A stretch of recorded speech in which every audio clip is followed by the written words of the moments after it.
Hello, I'm Donna Walsh, Health Officer for the Florida Department of Health in Seminole County and your Healthy Seminole host. Good habits formed at youth make all the difference. Wisely said by the Greek philosopher Aristotle. Today's show is all about teens and how they can stay healthy. Stay tuned as we discuss healthy tips and services available in our community to keep our teens healthy physically, mentally, and emotionally.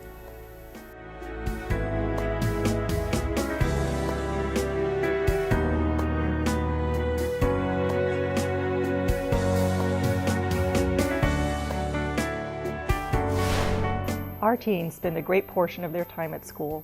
Seminole County Public Schools offer a variety of engaging teen programs that support healthy youth development.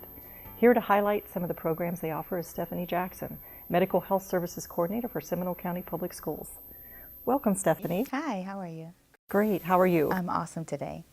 So tell me, Stephanie, tell me what the Seminole County Public Schools is doing for youth development. Seminole County Public Schools take pride in partnering with community, parents, teachers, the students themselves to be able to assess the needs of our students within our community and then provide effective prevention programs. Tell me a little bit more about those programs, Stephanie. I hear there are a number of programs out there offered by Seminole County Public Schools. I like to highlight our dining services. They offer a variety of healthy food options to our students. They have posters throughout the cafeteria so that the students can see what a healthy, well-balanced meal looks like and then make their choices effectively, hopefully positive choices in their food selections. We offer flu shots and vaccinations, the Tdap vaccinations to our students at no cost to their parents. This helps to decrease the amount of time they're missing from school by not contracting these illnesses. We also have 5K runs that are offered at some of our high schools, and we engage our students to actively participate in these 5K runs. We have anti-bullying programs, TBK, To Be Kind, as well as Upstanders, which encourages the students to stand up and not be a bystander when they see bullying taking place, and Challenge Day. We have a teen parenting program, TAP, and that program allows for teen moms to be able to re-enter school while their students are being provided daycare through some of our local daycares in a safe environment. We also have social workers that are in our schools, the high schools and middle schools, and we have our New Horizons program that offers group therapy to their students so that in case they need someone to listen, someone to bond with, then they have that group therapy counseling session available to them on campus. All those programs sound wonderful. Stephanie, tell me, how are students informed of all of these programs and how they can participate? The students and their parents are informed via email blasts that we send out, phone calls, text messages can even be sent from the high school levels, and we have newsletters, our website as well. Sometimes we send home letters and posters to the family members through the students. And what do you find the students' responses are to these programs? The students have been very responsive to the programs, actually. It helps to increase their self-esteem, their self-worth. It gives them a familiarity with other students and helps to prevent bullying in turn because they have someone else that they can, assimilate with. It also encourages positive communication. The conversation between each other takes away their social media time and puts them in front of other people, adults and students alike. And this also helps to increase their communication with their parents. That's excellent. What message would you like for our viewers to know the most about Seminole County Public Schools and how they keep our youth healthy and positive in the development? I would like for our viewers to know that Seminole County takes great pride in trying to do what it takes to engage our students in making healthy choices. And I'd like to employ all of our viewers also to have conversations with our teens when you see them, in their daily walk, and just a simple hello or maybe, hey, how's school going? To help that teen know that they are seen and that they have a voice and that their voice can be heard. Thank you so much, Stephanie. Thank you. Thank you for having me. Absolutely. It's important for teens to be informed about their health, make healthy choices, and establish healthy habits. Here are some tips that can help you stay in good health. Eat nutritious food. Eat all food groups from the food pyramid. Remember to include fruits and vegetables with your meals. Stay active. Exercise on a regular basis to stay fit and prevent diseases. You can practice sports or activities you enjoy. Keep water handy. Water is a better option than many other drink choices. Keep a water bottle in your backpack and at your desk to satisfy your thirst. Practice good hygiene. Wash your hands regularly, especially before handling or eating food. Brush your teeth thoroughly. Sleep well. Get 9 to 10 hours of sleep every night. Visit your doctor. Stay up to date with regular checkups such as physicals, eye exams, dental exams, and immunizations to prevent diseases. Limit screen time. Limit your time watching TV, on your phone, or playing video games. Build healthy relationships. Socializing with peers, helping others, and being supportive of friends and family can be a good way to relieve stress. Stay drug-free. Drugs, alcohol, and cigarettes can take a toll on your health, especially during the teen years. They can affect your growth and development as well as your mental state. Stay positive and have fun. A good mental attitude is important. Find an activity you enjoy, such as volunteering with local organizations, writing in a daily journal, listening to music, or cuddling with your pet. These simple tips will allow teens to stay healthy, energized, and motivated to accomplish their goals. The Central Florida Boys and Girls Club and the Seminole County Teen Outreach Program collaborate to provide education to teens through a positive youth development curriculum. Myrna Tramato is attending one of their classes to tell us more.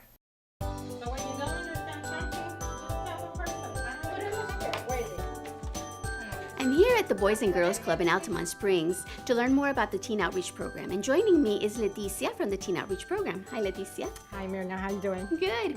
Thank you for joining us. Tell us a little bit about what is the Teen Outreach Program.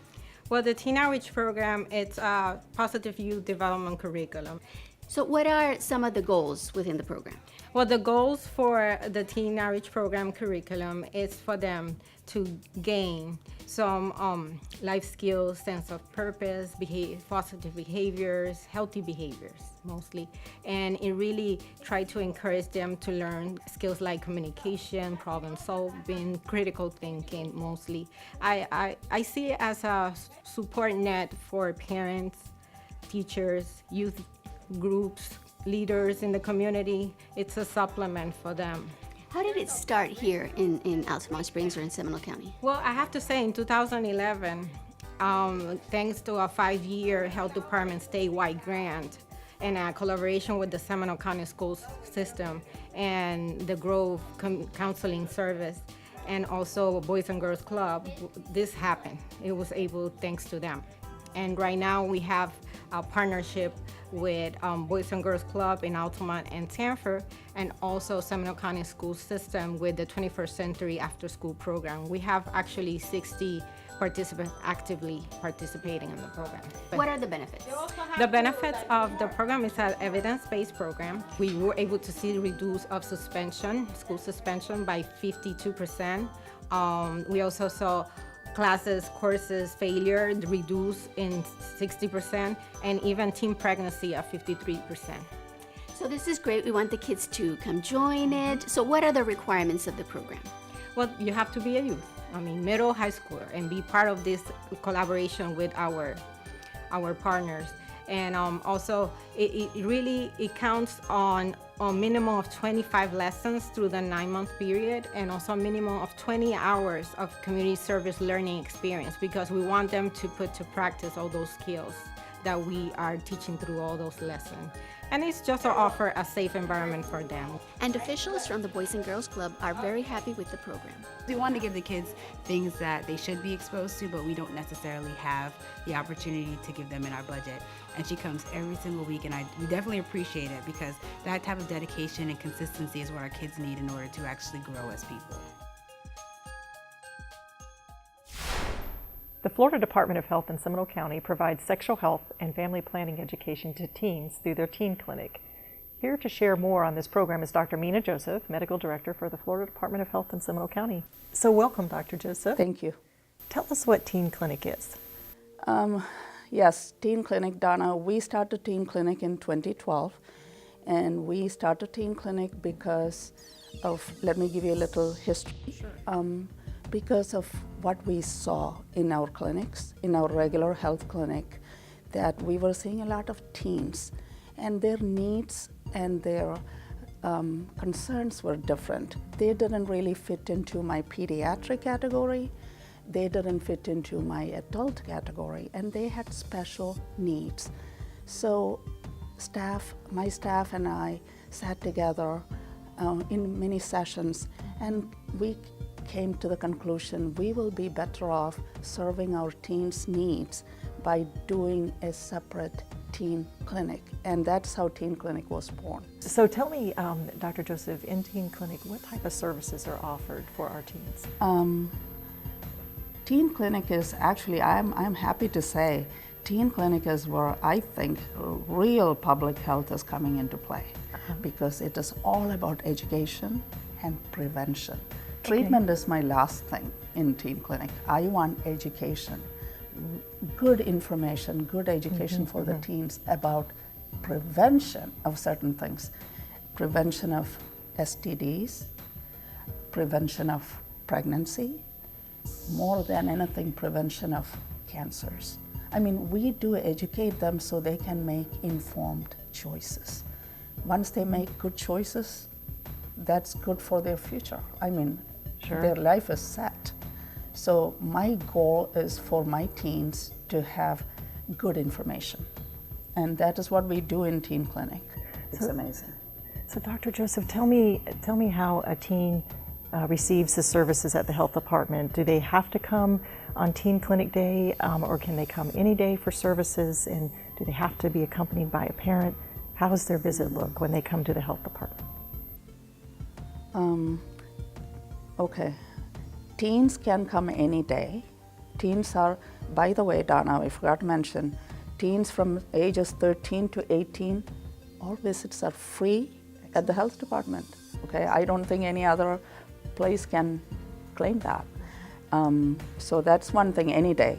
But I prefer them to come on Wednesday afternoon. That is my Teen Clinic day. And you probably know why I chose Wednesday afternoon, because that is when the schools dismiss early. Sure.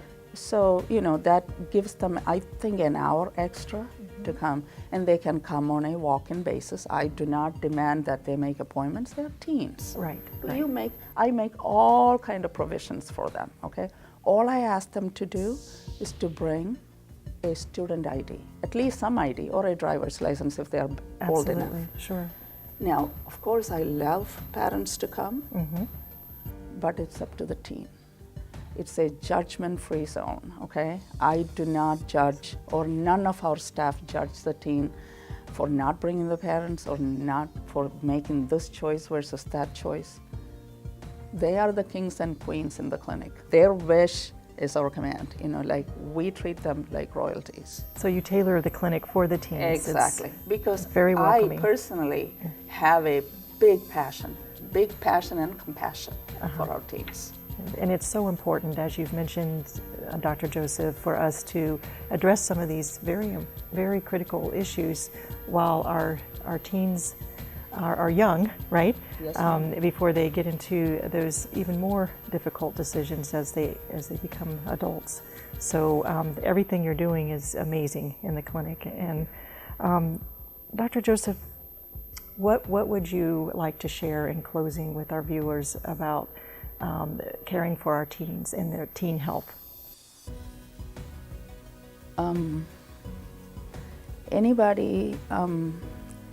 Health, as a doctor, health in my mind is not just the body. It's a holistic health.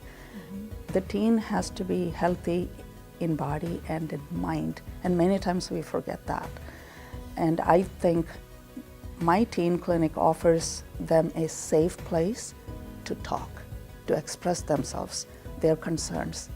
And that is one thing I'll tell parents, to listen to their teens, and for the teens to communicate to the parents, to the teachers, to the doctors, to the providers, to the coach, to the teacher, to anybody. Sure.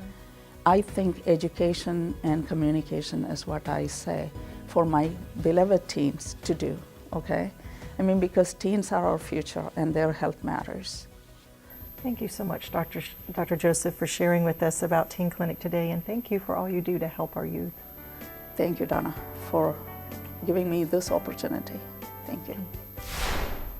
Many youth today empower their peers to stay healthy, and that is the case with the Students Working Against Tobacco, or SWAT program. Let's see what SWAT is doing to fight for the next generation to be tobacco-free.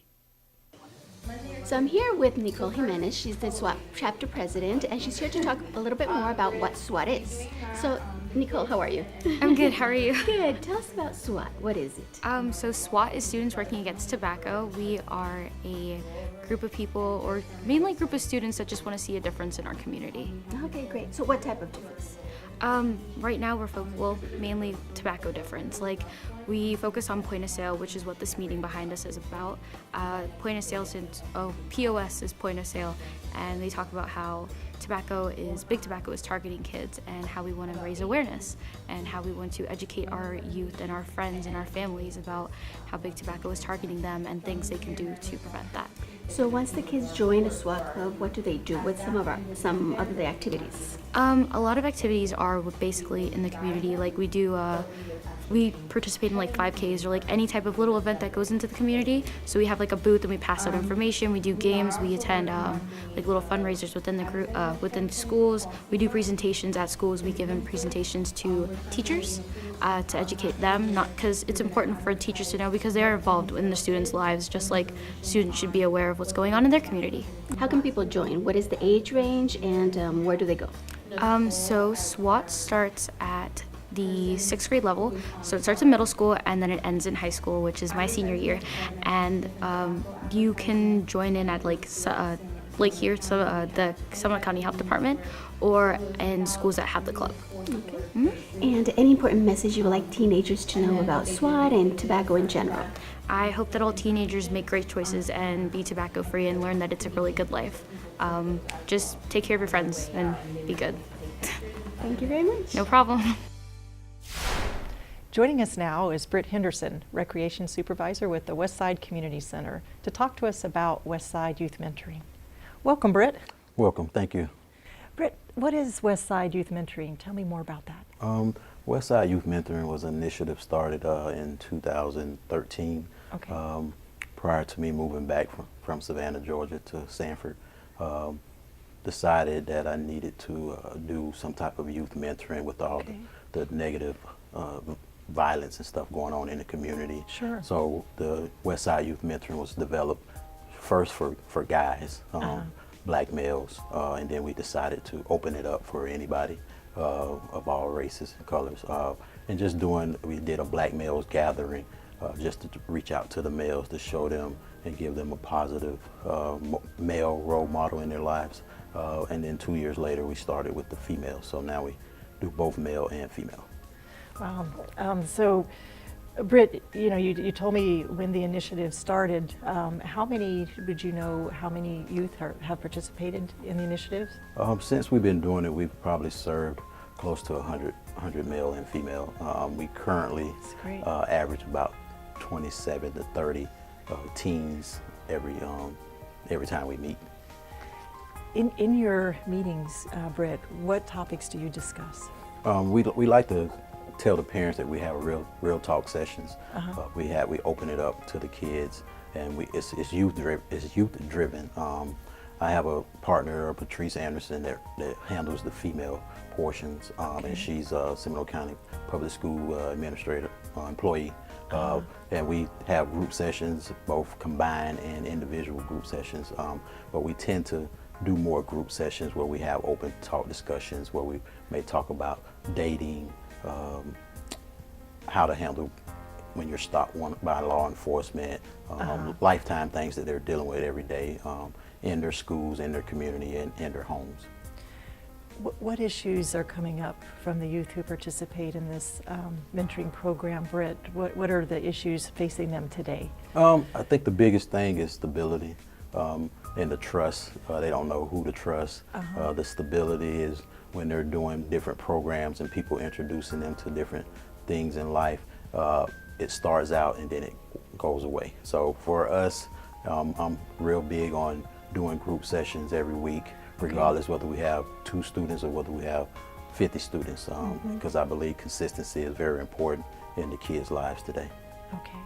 Well, I hear that sometimes the youth have opportunity to go on field trips or experience different activities. Yes. So tell us about a recent enrichment and cultural experience that the teens have enjoyed. Yes, we're real big on exposure, and my biggest thing is getting the kids out to see something different besides their environment every day that they live in. So us giving them the opportunity to go on a college tour or go on a cultural field trip experience is something that we really strive off of. We were just able to take 16 kids to New Orleans on a college tour during spring break time, and which we were there for 3 days. We had a tour of New Orleans by a tour guide, and we visited 3 colleges. We went to Southern University in Baton Rouge. We came back and visited the University of New Orleans, and we went to Xavier University. So within that time frame there, kids had the experience to witness college life because all of them were in session, so none of the colleges was on spring break there. So it gives them that opportunity to have something to shoot for, as far as leaving Sanford. And I'm always telling them to leave Sanford, go experience life somewhere else. And if you choose to come back, then come back and give back to your community. Britt, what important message would you like our viewers to know and remember about the teens and development of our youth today? Well, with our teens, I know we're faced with a lot of challenges with our teens, with the lack of programs, the lack of involvement in activities, but our teens are our precious commodity. I have a saying that I don't call the teens our future, I call them our now. Because we have to groom them, because they're going to be our future leaders. So my biggest thing is just the consistency and just letting them know it doesn't take a whole lot of money, it just takes some time. Whether it's 20 minutes or an hour, just showing them that it's somebody that cares about you. And I'm big on, if that kid has done something wrong in the past, he's not a bad kid. We just redirect that kid to get back on the right track. Absolutely, Britt. Well, thank you so much for sharing with us today about Westside Youth Mentoring and for all that you do. Thank you. One of the main issues affecting our teens is substance abuse, including opioid abuse and overdose. Here's what some of our partners had to say on how Seminole County is addressing this crisis.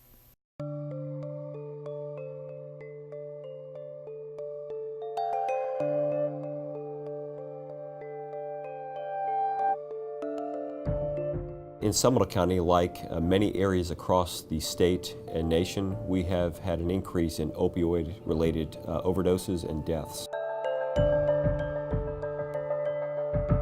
The misuse of or addiction to opioids, whether it be painkillers, heroin, synthetic opioids like fentanyl, that has led to a public health crisis.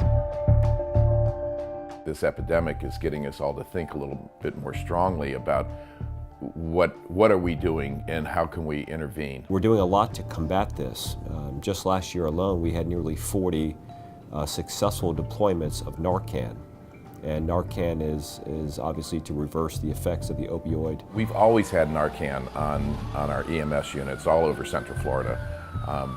They carry a few doses of Narcan. Entire communities are impacted, whether it be our economic security, businesses, healthcare systems, justice systems, law enforcement. Mostly the core of our community, our families, are impacted. When we look at what we've experienced over the past couple of years, we see that there's been significant increases, actually a 400+% increase in overdoses of opioid-related activities. The amount of opioid-related deaths have increased tremendously, actually nearly 850%. We have also started a heroin task force in partnership with the Sheriff's Office and many other community partners at the table to discuss strategies that will effectively help in resolving this issue in our community here. We teach a curriculum focused on safety. We've actually implemented prevention and awareness in our schools, specifically middle and high schools, to make sure that they know the dangers associated with these types of drugs. It's more relevant to what we're seeing today. The most powerful tool we have is our focus program in elementary schools. We've coordinated now with the Sheriff's Department for many years. Years ago it was called DARE. It's been modernized to be a focused program now. And it's all about teaching children to make right choices, to be empowered to say no, but probably most important, to seek out a parent or another responsible adult and have conversations with them. Sometimes people get caught up into substances and it happens very quickly and things can escalate very quickly. It takes time to get out of it, and often it takes multiple attempts. It takes multiple types of treatment that you've tried, but there is help and there is hope. We have seen an increase in injection drug use, which has contributed to the increase or spread of infectious diseases such as hepatitis C and HIV. Our clinical services include STD and HIV testing, counseling, and treatment. We also have a hepatitis program that provides screening, education, counseling, as well as hepatitis A and B vaccine. We have a lot of programs, and specifically here in Seminole County, that are for people who are struggling with a substance using issue. So in the outpatient realm, we have regular outpatient counseling. We also have intensive outpatient counseling that is really geared towards people with substance abuse issues.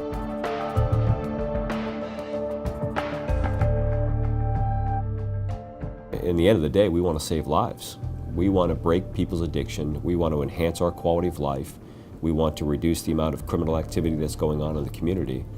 And I think that having the right people who have a vested interest in actually preserving those core fundamental values that we as a society hold dear, we will do that. Nobody is immune to the addictive effects of opioids. So if you're out there partying with them, you're going to ruin your life.